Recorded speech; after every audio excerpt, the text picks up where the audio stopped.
ನಮಸ್ಕಾರ ಎಲ್ರಿಗೂ. ನಮ್ಮ ಸವಿಸಿರಿ ಅಡುಗೆ ಯೂಟ್ಯೂಬ್ ಚಾನಲ್ಗೆ ಸ್ವಾಗತ. ಇವತ್ತಿನ ವಿಡಿಯೋದಲ್ಲಿ ನಾವು ಚಪಾತಿಗೆ ಮತ್ತು ಪೂರಿಗೆ ಸೂಪರ್ ಕಾಂಬಿನೇಷನ್ ಆಗಿರೋ ಸಾಗು ಹೇಗೆ ಮಾಡೋದು ಅಂತ ನೋಡೋಣ. ಅದಕ್ಕೂ ಮುಂಚೆ ನೀವೇನಾದರೂ ನಮ್ಮ ಚಾನಲ್ನ ಫಸ್ಟ್ ಟೈಮ್ ವಿಸಿಟ್ ಮಾಡ್ತಾ ಇದ್ದರೆ ತಪ್ಪದೆ ಸಬ್ಸ್ಕ್ರೈಬ್ ಮಾಡಿ ಮತ್ತು ಬೆಲ್ ಐಕಾನ್ನ ಕ್ಲಿಕ್ ಮಾಡೋದನ್ನ ಮರಿಬೇಡಿ. ಇವಾಗ ಸಾಗು ಹೇಗೆ ಮಾಡೋದು ಅಂತ ನೋಡೋಣ. ಮೊದಲಿಗೆ ನಾವಿಲ್ಲಿ ಒಂದು 2 ಮೀಡಿಯಮ್ ಸೈಜ್ ಗಡ್ಡೆಕೋಸು ಕಟ್ ಮಾಡಿಟ್ಕೊಂಡಿದ್ದೀವಿ ಮತ್ತು 1-2 ಕ್ಯಾರೆಟ್ನ ಕಟ್ ಮಾಡಿ ಇಟ್ಕೊಂಡಿದ್ದೀವಿ, ಒಂದು ಆಲೂಗಡ್ಡೆ ಮತ್ತು ಒಂದು ಸ್ವಲ್ಪ ಬೀನ್ಸ್ನ ಕೂಡ ಕಟ್ ಮಾಡಿ ಇಟ್ಕೊಂಡಿದ್ದೀವಿ. ನೆಕ್ಸ್ಟು ಇಲ್ಲಿ ನಾವು 1-2 ಆನಿಯನ್ನ ಕಟ್ ಮಾಡಿ ಇಟ್ಕೊಂಡಿದ್ದೀವಿ. ನೆಕ್ಸ್ಟು ಇಲ್ಲಿ 2 ಮೀಡಿಯಮ್ ಸೈಜ್ ಟೊಮೆಟೊನ ಕಟ್ ಮಾಡಿ ತೊಗೊಂಡಿದ್ದೀವಿ ಮತ್ತು ಇಲ್ಲಿ ನೆನೆಸಿ ಇಟ್ಕೊಂಡಿರೋ ಬಟಾಣಿನ ಕೂಡ ತೊಗೊಂಡಿದ್ದೀವಿ. ನಿಮಗೆ ಬೇಕಂದರೆ ಹಸಿ ಬಟಾಣಿನ ಕೂಡ ತೊಗೋಬೋದು. ನೆಕ್ಸ್ಟ್ ಇಲ್ಲಿ ಮಿಕ್ಸಿಗೆ ಹಾಕೋದಕ್ಕೆ ಒಂದು ಬೆಳ್ಳುಳ್ಳಿನ ಬಿಡಿಸಿ ಇಟ್ಕೊಂಡಿದ್ದೀವಿ ಮತ್ತು ಒಂದು ಸ್ವಲ್ಪ ಕಾಳುಮೆಣಸು ತೊಗೊಂಡಿದ್ದೀವಿ, ಒಂದು ಸ್ವಲ್ಪ ಚಕ್ಕೆ, 1-2 ಲವಂಗ, 1 ಏಲಕ್ಕಿ ಮತ್ತು ಒಂದು ಸ್ವಲ್ಪ ಜೀರಿಗೆ ಮತ್ತು ಒಂದು ಅರ್ಧ ಇಂಚಷ್ಟು ಶುಂಠಿ. ಇಲ್ಲಿ ಸ್ವಲ್ಪ ಹಸಿಮೆಣ್ಸಿನ್ಕಾಯಿ ತೊಗೊಂಡಿದ್ದೀವಿ, ಖಾರಕ್ಕೆ ಎಷ್ಟು ಬೇಕೋ ಅಷ್ಟು ನೋಡಿ ತೊಗೊಳ್ಳಿ. ನೆಕ್ಸ್ಟ್ ಒಂದು ಸ್ವಲ್ಪ ಕೊತ್ತಂಬರಿ ಸೊಪ್ಪು ತೊಗೊಂಡಿದ್ದೀವಿ ಮತ್ತು ಇಲ್ಲಿ ಒಂದು ಅರ್ಧ ಬಟ್ಲಷ್ಟು ಕಾಯಿನ ಕೂಡ ತುರ್ಕೊಂಡು ಇಟ್ಕೊಂಡಿದ್ದೀವಿ. ಇವಾಗ ನಾವು ಒಂದು ಮಿಕ್ಸಿ ಜಾರ್ ತೊಗೊಂಡಿದ್ದೀವಿ. ಈ ಮಿಕ್ಸಿ ಜಾರ್ಗೆ ನಾವು ತೊಗೊಂಡಿರೋ ಎಲ್ಲ ಮಸಾಲೆಗಳನ್ನ ಹಾಕ್ಕೊಳ್ತಿದ್ದೀವಿ. ನಾವು ತೊಗೊಂಡಿರೋ ಶುಂಠಿ ಹಾಕ್ಕೊಳ್ತಿದ್ದೀವಿ, ಅದಾದಮೇಲೆ ಸ್ವಲ್ಪ ಬೆಳ್ಳುಳ್ಳಿ ಹಾಕ್ಕೊಳ್ತಿದ್ದೀವಿ ಮತ್ತು ಚಕ್ಕೆ, ಲವಂಗ, ಏಲಕ್ಕಿ ಎಲ್ಲ ಹಾಕ್ಕೊಳ್ತಿದ್ದೀವಿ. ಆಮೇಲೆ ಸ್ವಲ್ಪ ಜೀರಿಗೆ ತೊಗೊಂಡಿದ್ದನ್ನು ಕೂಡ ಹಾಕ್ಕೊಳ್ತಿದ್ದೀವಿ. ನೆಕ್ಸ್ಟ್ ಇಲ್ಲಿ ಕಾಯಿನ ತುರ್ಕೊಂಡು ಇಟ್ಕೊಂಡಿರೋದನ್ನು ಕೂಡ ಹಾಕ್ಕೊಳ್ತಿದ್ದೀವಿ.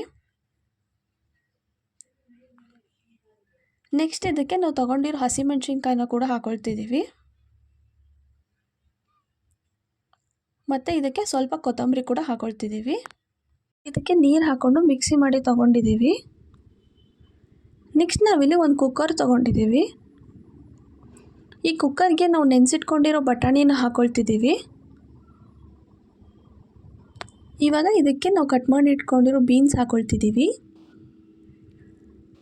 ಅದಾದಮೇಲೆ ಇದಕ್ಕೆ ನಾವು ಆಲೂಗಡ್ಡೆ ಕಟ್ ಮಾಡಿ ಇಟ್ಕೊಂಡಿರೋದನ್ನ ಹಾಕ್ಕೊಳ್ತಿದ್ದೀವಿ. ನೆಕ್ಸ್ಟ್ ನಾವು ತೊಗೊಂಡಿರೋ ಕ್ಯಾರೆಟ್ ಹಾಕ್ಕೊಳ್ತಿದ್ದೀವಿ. ಅದಾದಮೇಲೆ ಇದಕ್ಕೆ ನಾವು ತೊಗೊಂಡಿರೋ ಗಡ್ಡೆಕೋಸನ್ನು ಕೂಡ ಹಾಕ್ಕೊಳ್ತಿದ್ದೀವಿ. ಇದೆಲ್ಲ ಹಾಕ್ಕೊಂಡ್ಮೇಲೆ ಒಂದು ಗ್ಲಾಸಷ್ಟು ನೀರು ಹಾಕ್ಕೊಂಡು ಇದನ್ನು ಒಂದು 2 ವಿಷಲ್ ಕೂಗಿಸ್ಕೋಬೇಕು. ಇವಾಗ ನೋಡ್ತಾ ಇರ್ಬೋದು ತರಕಾರಿ ಎಲ್ಲ ನೀಟಾಗಿ ಬೆಂದಿದೆ. ನೆಕ್ಸ್ಟ್ ನಾವಿಲ್ಲಿ ಒಂದು ಪ್ಯಾನ್ ತೊಗೊಂಡಿದ್ದೀವಿ. ಈ ಪ್ಯಾನ್ಗೆ ಒಂದು 2-3 ಟೇಬಲ್ ಸ್ಪೂನಷ್ಟು ಆಯಿಲ್ ಹಾಕ್ಕೊಳ್ತಿದ್ದೀವಿ. ಆಯಿಲ್ ಹಾಕ್ಕೊಂಡಾದ್ಮೇಲೆ ನಾವು ಇದಕ್ಕೆ 1 ಟೇಬಲ್ ಸ್ಪೂನಷ್ಟು ಸಾಸಿವೆ ಹಾಕ್ಕೊಳ್ತಿದ್ದೀವಿ. ನೆಕ್ಸ್ಟ್ ಇದಕ್ಕೆ 1 ಟೇಬಲ್ ಸ್ಪೂನಷ್ಟು ಜೀರಿಗೆ ಹಾಕ್ಕೊಳ್ತಿದ್ದೀವಿ. ಇವೆರಡೂ ಸ್ವಲ್ಪ ಚಟಪಟ ಅಂದಮೇಲೆ ನಾವಿಲ್ಲಿ ಕಟ್ ಮಾಡಿ ಇಟ್ಕೊಂಡಿರೋ ಆನಿಯನ್ ಹಾಕ್ಕೊಳ್ತಿದ್ದೀವಿ. ಆನಿಯನ್ ಕೂಡ ಒಂದು ಸ್ವಲ್ಪ ಗೋಲ್ಡನ್ ಬ್ರೌನ್ ಬರೋವರೆಗೂ ಫ್ರೈ ಮಾಡ್ಕೋಬೇಕು. ಆನಿಯನ್ ಎಲ್ಲ ಸ್ವಲ್ಪ ನೀಟಾಗಿ ಫ್ರೈ ಆದಮೇಲೆ ನಾವಿಲ್ಲಿ ತೊಗೊಂಡಿರೋ ಟೊಮೆಟೊ ಹಾಕ್ಕೊಳ್ತಿದ್ದೀವಿ. ಟೊಮೆಟೊ ಕೂಡ ಅಷ್ಟೇ ಸ್ವಲ್ಪ ಸಾಫ್ಟ್ ಆಗೋವರೆಗೂ ಬೇಯಿಸ್ಕೋಬೇಕು. ಇವಾಗ ಟೊಮೆಟೊ ಎಲ್ಲ ಬೆಂದಿದೆ. ನಾವಿಲ್ಲಿ ಮಿಕ್ಸಿ ಮಾಡಿ ತೊಗೊಂಡಿರೋ ಮಸಾಲನ್ನ ಹಾಕ್ಕೊಳ್ತಿದ್ದೀವಿ. ಇವಾಗ ಈ ಮಸಾಲನೆಲ್ಲ ನೀಟಾಗಿ ಮಿಕ್ಸ್ ಮಾಡ್ಕೋಬೇಕು.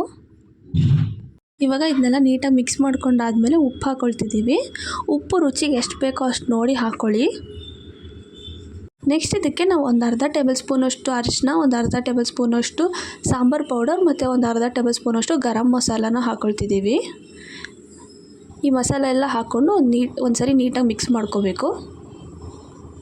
ಮಸಾಲ ಎಲ್ಲ ನೀಟಾಗಿ ಮಿಕ್ಸ್ ಮಾಡ್ಕೊಂಡಾದ್ಮೇಲೆ ಇವಾಗ ನಾವು ಬೇಯಿಸಿಟ್ಕೊಂಡಿರೋ ತರಕಾರಿನ ಕೂಡ ಇದಕ್ಕೆ ಹಾಕ್ಕೊಂಡಿದ್ದೀವಿ.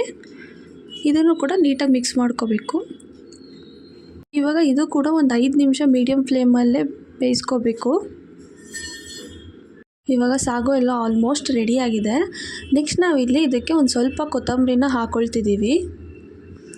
ಇವಾಗ ಕೊತ್ತಂಬರಿನೆಲ್ಲ ಹಾಕ್ಕೊಂಡು ಒಂದು ಸರಿ ಮಿಕ್ಸ್ ಮಾಡಿಕೊಂಡ್ರೆ ಸಾಗು ರೆಡಿ ಆಗುತ್ತೆ. ಇದಂತೂ ಪೂರಿಗೆ, ಚಪಾತಿಗೆ ತುಂಬಾ ಒಳ್ಳೆ ಕಾಂಬಿನೇಷನ್ ಅಂತಲೇ ಹೇಳ್ಬೋದು. ನೀವು ಕೂಡ ಇದನ್ನ ತಪ್ಪದೆ ಟ್ರೈ ಮಾಡಿ ಮತ್ತು ಹೇಗೆ ಬಂತು ಅಂತ ಕಮೆಂಟ್ ಸೆಕ್ಷನಲ್ಲಿ ತಿಳಿಸಿ. ಲೈಕ್ ಮಾಡಿ, ಶೇರ್ ಮಾಡಿ, ಸಬ್ಸ್ಕ್ರೈಬ್ ಮಾಡೋದನ್ನ ಮರಿಬೇಡಿ. Thank you for watching.